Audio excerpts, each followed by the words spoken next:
లక్ష్మీదేవి కమలంలో నివసిస్తుందని విషయం అందరికీ తెలిసిందే. అందుకే పూజలో తామర పువ్వులు ఉంచుతారు. పద్మిని, పద్మప్రియ వంటి పేర్లు లక్ష్మీదేవికి ఉన్నాయి. అందుకే ఆమెను ప్రసన్నం చేసుకోవడానికి పూజలో తామర పువ్వులు ఉంచాలి.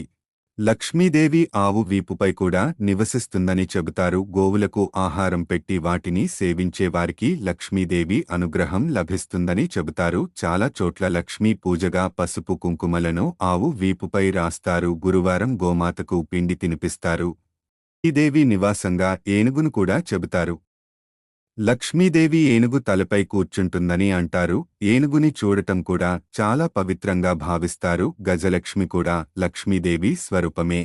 ఇక చివరిగా మన చేతుల్లోనూ లక్ష్మీదేవి ఉంటుంది. ఉదయాన్నే నిద్రలేచి అరచేతులను చూసి నుదుటిపై పెట్టుకుంటే లక్ష్మీదేవి కూడా సంతోషిస్తుందని చెబుతారు. అలాగే బిల్వపత్రంలోనూ లక్ష్మీ